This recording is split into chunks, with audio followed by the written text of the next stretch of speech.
बिस्मिल्लाहिर्रहमानिर्रहीम। अस्सलामु अलैकुम वरहमतुल्लाहि वबरकातुहू।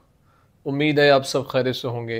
अल्लाह ताला मुझे और आपको बहुत सी बरकतें अता फ़रमाए और अल्लाह मेरी और आपकी तमाम मुश्किलात को, परेशानियों को, दुखों को, तकलीफ़ों को, गमों को अल्लाह अपने करम के साथ दूर फरमा दे। आज की वीडियो का उन्वान इस हवाले से है कि ख्वाब के अंदर चावल देखना, चावल खाना, इसकी क्या ताबीरात हैं, बुज़ुर्ग इसके बारे में क्या फ़रमाते हैं और क्या ख्वाब देखने वाला, ये ख्वाब देखने वाले को अल्लाह ताला माल अता फ़रमाएगा। अगर आपने मेरे चैनल को अभी तक सब्सक्राइब नहीं किया तो आपसे गुजारिश है कि हमारे चैनल को ज़रूर सब्सक्राइब करें और बेल आइकन के बटन को दबा के ऑल पे कर दें ताकि हर नई आने वाली वीडियो का नोटिफिकेशन आप तक बर वक़्त पहुँच सके।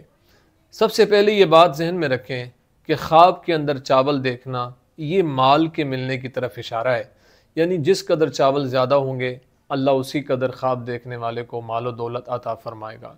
इसलिए अल्लाह के हुजूर दुआएं करते रहना चाहिए। ये अच्छा ख्वाब है, परेशान करने वाला ख्वाब नहीं है। अगर कोई इंसान ख्वाब के अंदर ये देखता है कि उसने पके हुए चावल खाए हैं तो ये इस बात की तरफ इशारा है कि उसकी मुराद पूरी होगी और अल्लाह ताला उसको खैर और नेकी की तौफीक अता फ़रमाएगा।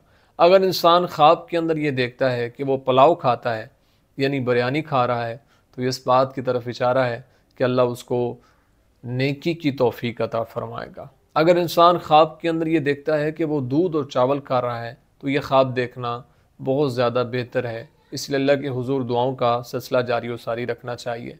अगर इंसान ख्वाब के अंदर ये देखता है कि वो दही के साथ चावल खा रहा है तो ये गम के नाज़िल होने की तरफ इशारा है। इसलिए इस्तिग़फ़ार करते रहना चाहिए और दुआएं करते रहना चाहिए।